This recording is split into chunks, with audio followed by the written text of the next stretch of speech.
有一件事，几乎所有的父母都弄错了方向。人们习惯性地以为心智的成熟必须伴随严苛的敲打，但真相往往极其冷酷，不是管得不够严，而是管得越严，那个真正重要的东西消失得越早。你可以逼一个孩子背烂所有的公式，逼他端正坐姿，逼他绝不犯错，你如愿得到了一具时刻准备防御的紧绷躯体，而那个你真正想要的东西，遇到难题时往前探身的好奇，做一件事时忘记时间的专注，在第一声重重的拍桌声之后就已经悄悄撤场了。这不是孩子不够努力，是大人搞错了开关。人在恐惧中只会做一件事，抽调所有的心智资源去求生。他根本分不清眼前的危机是一头猛兽，还是一次算错的小数点。他只能本能地切断探索的宫殿，去死死防备那只随时会落下的手。你一直在用力撞击一扇必须向外开的门，外界越是用力推，这扇门就关得越死。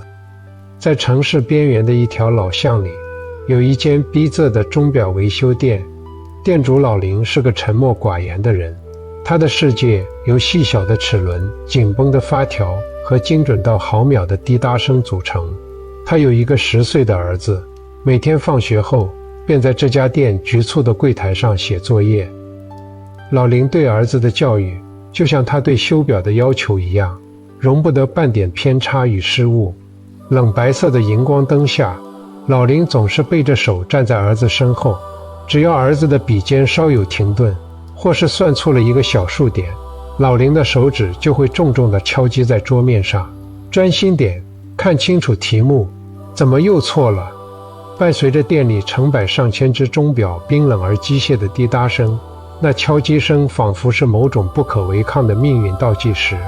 在这样的注视下，儿子的肩膀总是紧绷着，原本清澈的眼睛里逐渐蒙上了一层灰暗的雾气。他变得越来越顺从，写字越来越用力，甚至连呼吸都在刻意压抑。为了不犯错，他放弃了一切奇思妙想。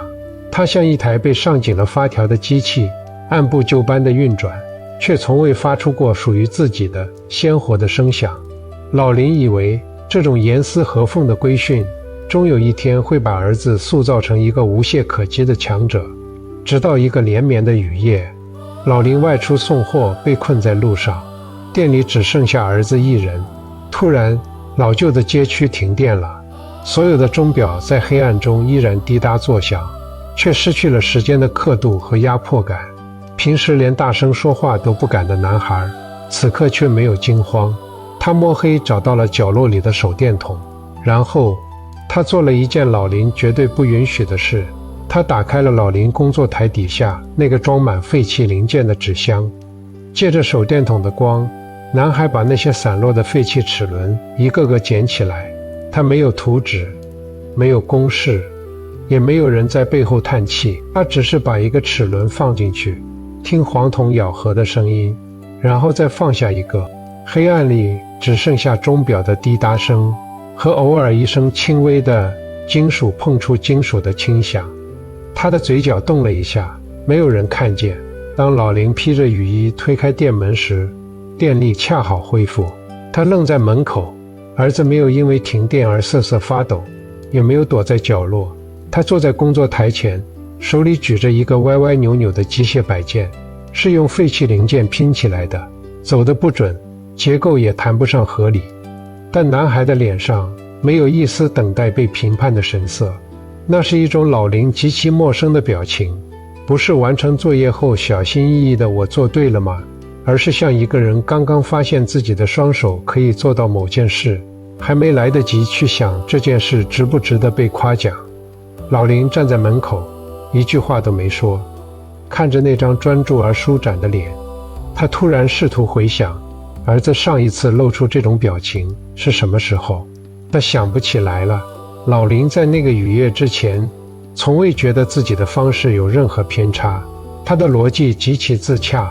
钟表之所以精准，是因为每一个零件都被外力校准到了极限。他只是忘了，儿子不是零件。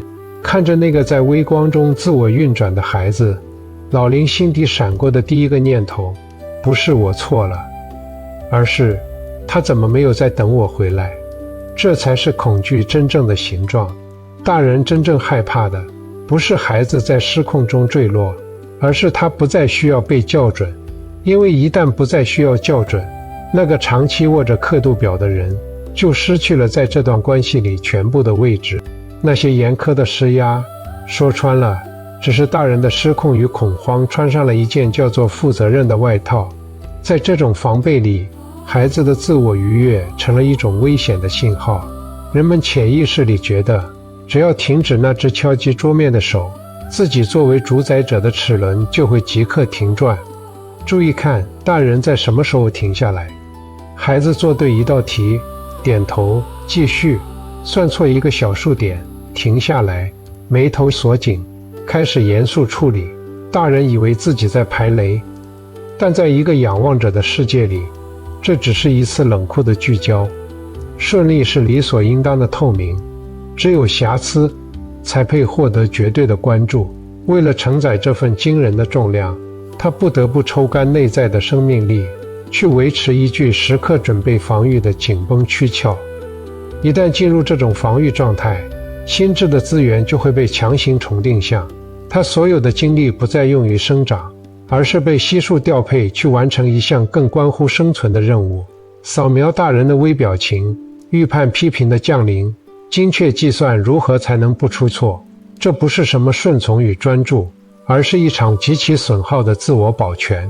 大人或许能如愿得到一份毫无破绽的答卷，收获一个绝对符合指令的完美成品，但代价是，这套建立在规避逻辑上的系统，从一开始就切断了主动探索的宫殿。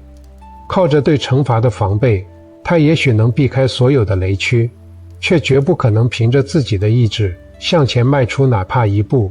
老林以为自己在那晚见证了一个懦弱男孩的蜕变，但他其实只看见了一件更简单的事：一个孩子在没有被凝视的时候，自己找到了事情做。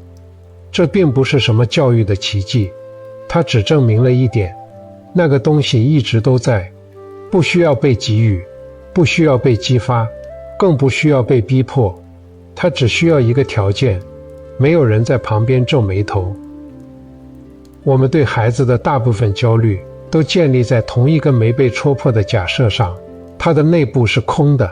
因为空，所以必须由外力不断去填塞，填分数，填技能，填标准答案，也填入对失败的恐惧。大人顺理成章地变成了严苛的质检员，试图用不断纠错的动作去交付一个容错率极低的项目。但停电那晚，没有人在填任何东西。